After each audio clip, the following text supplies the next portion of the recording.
I find Seth Cantor, the journalist, to be an interesting character, and in this video I'm going to concentrate on his sighting of Jack Ruby at Parkland Hospital. And I'm going to start here in his Warren Commission testimony, where Cantor is asked about his FBI interviews on this topic. I want to ask you at least one question in connection with these interviews generally. Did the FBI agent who originally interviewed you on December 3rd tell you how he happened to come to interview you? He had learned about my statement of Ruby being in the hospital through reading my story or through hearing about the story. Now, is this something that he told you, or is this an inference that you have drawn? No, he told me that. I know the agent in question, Vince Drain. I believe you told us yesterday you were the only Scripps Howard reporter at Parkland Hospital at the time that you saw Ruby and made the phone calls. Yes. Now, how many other Scripps Howard reporters were there with the White House entourage that originally went down to Dallas? There was none besides myself. How many Scripps Howard reporters who reported back to the Washington office ultimately were in Dallas on the 22nd, 23rd, and 24th? There was none besides myself. So you were the only representative of the Scripps Howard chain as an entity? Yes. And any other reporters who may have been connected with Scripps Howard there were from newspapers affiliated with Scripps Howard chain? Yes, that is right, yes. What kind of coverage or distribution were the stories that you wrote on the 22nd, 23rd, and 23rd given by the Scripps Howard chain? They were widely used, I believe. Virtually every paper in the chain used the stories. Now, why the hell is Mr. Griffin following this line of questioning? Now, if we go to the FBI interview being talked about here from December 3rd, filled out by Vincent Drain, as Seth Cantor said it was.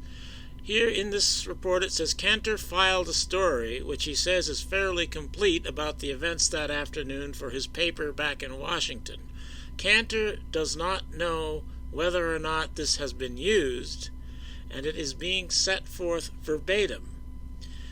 And it begins here, this is Seth Cantor's report as apparently provided to Vincent Drain by Seth Cantor, because he doesn't know whether or not this report has been used, so he must have a copy of his report. He's not reading it from the newspaper, and Drain isn't reading it from the newspaper. Dallas, November 25th. To my utter amazement, I watched the man charged with killing President Kennedy gunned to death by a friend of mine, Jack Ruby. So looking back to Mr. Griffin's questioning here, it seems to me that he seems to think that Cantor has been confused with some other Scripps Howard reporter, because he's asking him if there are any others, and there aren't.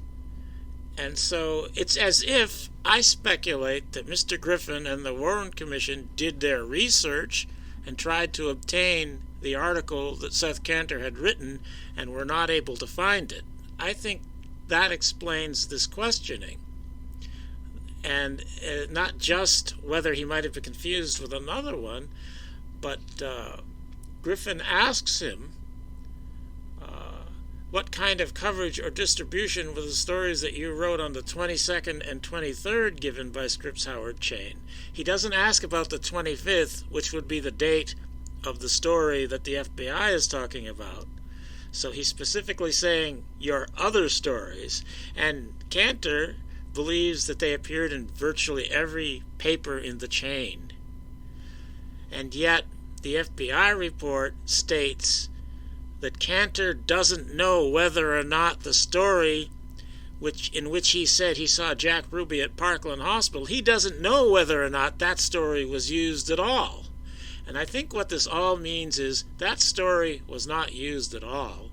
And I think that raises the question as to whether this story existed even in Cantor's own mind before he talked to the FBI and Vincent Drain. That is, I think this story might have been created on December 3rd, which is the first time it appears in any of the documents available. Unless you can find that newspaper story, that is, and I can't.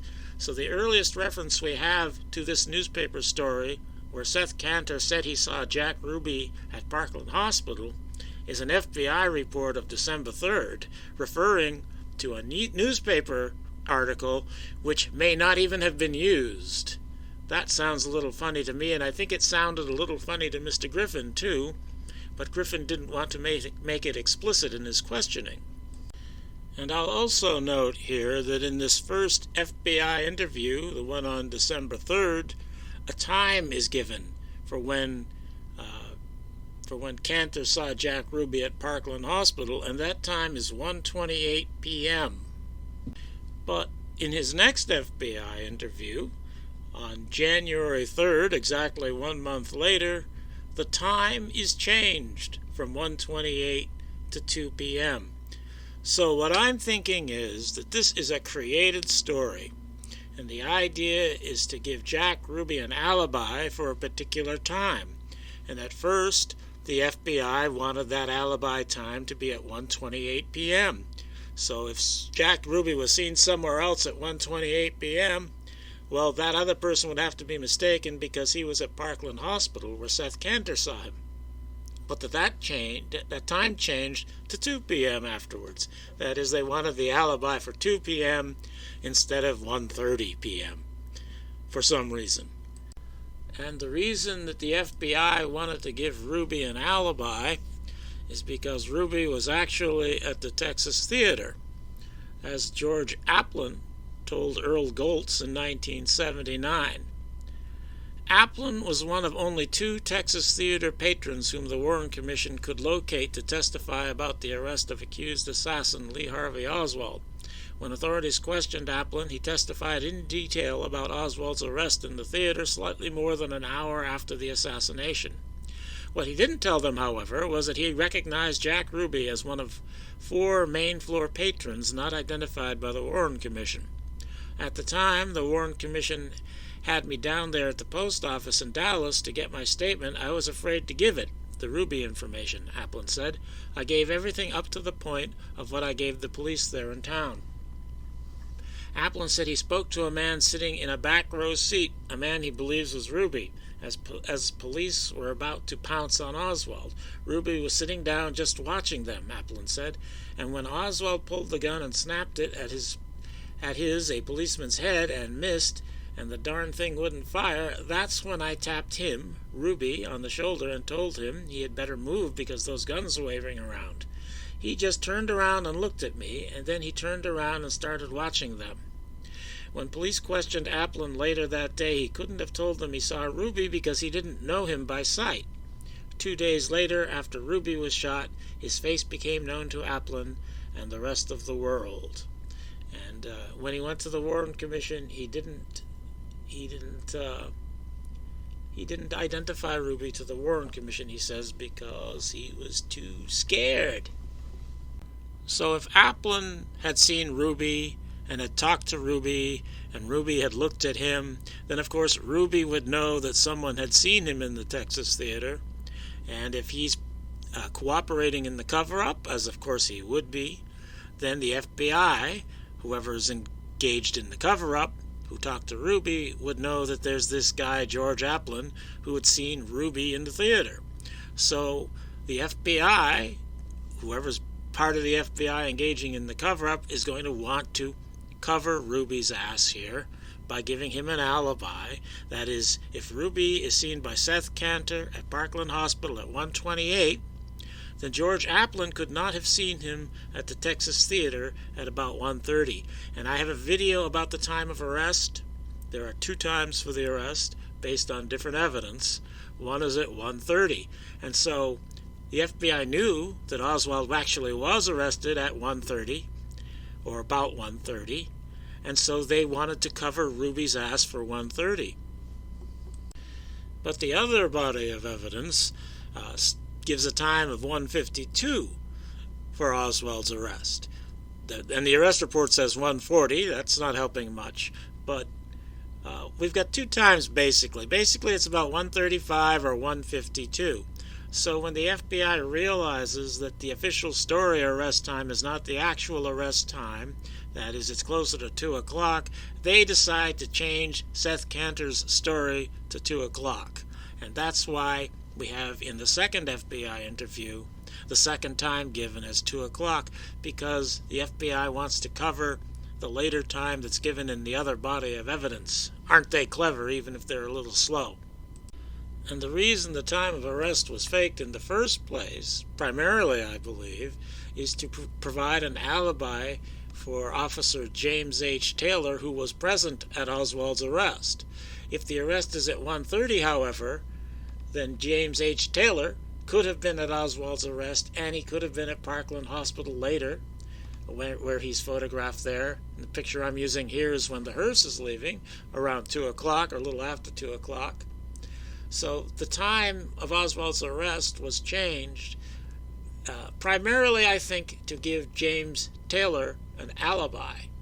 If the arrest is at 1:30, then it could be him in both places. If the arrest is at 1:52, then he could not have been at Parkland Hospital when he's photographed there. Now, he was photographed before the hearse left, too, but I'm just using that picture here. So that's why the arrest times was changed.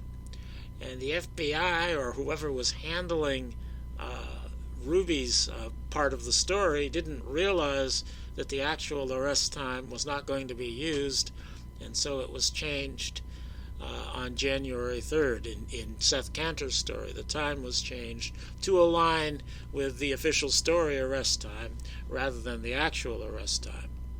And I am aware of the Wilma Tice corroboration of Seth Cantor's sighting of Ruby at Parkland Hospital, but that's too complex to deal with here. I'll just say that I don't believe that. I think she's either mistaken or engineered.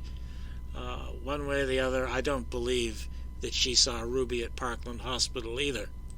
And you might say, why wouldn't Ruby confirm that he was at Parkland Hospital? Wouldn't that be the easiest way to give him an alibi? And I think the reason they didn't have him do that is because he was not really there. And if he says he's there, and he's not really there, and you've got other people saying he's there, and he's not really there, and it somehow can be proven that he was not there, then it reveals the cover-up apparatus. They would rather leave it as a fuzzy ink blot with the implication that Ruby was at Parkland Hospital, and then the kooks, the conspiracy theorists, can come up with something. Aha, he's the one who put the magic bullet on the stretcher, as if they would need Ruby to put the bullet on the stretcher. They wouldn't need Ruby to do anything like that. That would be exposing the plot even more. They didn't need Ruby to do that, but that's what everybody seems to think. I just saw on the education forum they're talking about this now still. But I don't think that's it. I think Ruby was at the Texas Theater, and I think Seth Cantor was used as a mockingbird to support the story that Ruby was not at the Texas Theater. Even if you don't believe Cantor, that's okay too. It's just that it sounds more believable. The kooks are going to believe Seth Cantor, and they're not going to believe George Applin. That's what they want.